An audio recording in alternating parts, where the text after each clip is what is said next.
Wow, oh. Yeah. Ganda ng mic ah. Eto ba yung mic na walang kosa? Yung sakto yung pagpunta ko parang nagkusa. Okay, sige, wala nang biro-biro, okay. Okay, paghatak ni Smaglas kala ko may kaguluhan.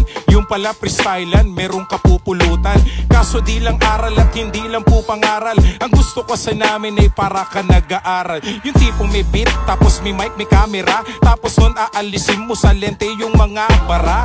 Ang tawag dun yung mga bara mo ay sobra-sobra. Di na kailangan pa ng pare ng maniobra. Sawa na kasi ako sa puro padlang, sapat lang. Eh teka lang. Eh paano kung limitado lang yung gagamitin ko? Tapos yung mga direct hindi na uulitin to. Yung pag sinabi mong Roberto, batang tundo, hindi po pwede na basta-bastang tapakan ninyo. Kasi kapag kami lumalapag lahat kumpleto to, na para bang kargada na ginigiba yung bahay nyo. At hindi po pwede na basta lang matamlay. Kailangan namin dito yung gumagalaw parang buhay. At ito yung para bang itim na lalagyan ng kulay. Kasi pag sinabi mabstas yun ang panghabang buhay. Tapos na si Kidlat, susunod na si Udlot. Tapos nun yung mga tropa na parang sumusundot. At hindi ko na kailangan pa doon sa metabe. Ganun talaga kapag kumakanta inaabot ng gabi. Di na kailangan pa na magpapuyat o kaya'y mga yayat. At lahat ng mga ginagamit ko parang hindi maawat.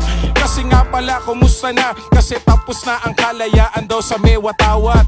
Roberto, kumusta na ang bakasyon? Ganun pa rin, marami pa rin daw ang nag-iilusyon. Hindi sala, ang sabi ko pare walang intensyon. Ang gusto ko lang lagi nagbibigay daw ng leksyon. Kaya ka nakapubo, ibig sabihin galing ng Manila. Parang nakakita ka ng nag-rap na nag-gurilya. Tapos nun na parabang ang daming nakapila. Di na kailangan pang hatakin na parang mga tela. Kasi lahat kami dikit-dikit, kabit-kabit. Hindi kailangan dito na sobrang galing, sobra ang lupit.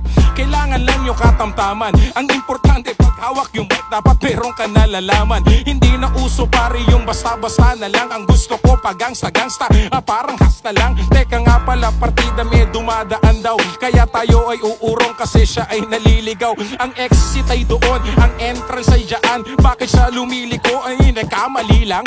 Teka nga pala, hindi, sila pala yung mga may-ari. Kaya pala ganun yung daanan, hindi mawari. Na para bang panabong na tinanggalan daw ng dare. Kasi ang rap daw ay hindi ko naman pag-aari.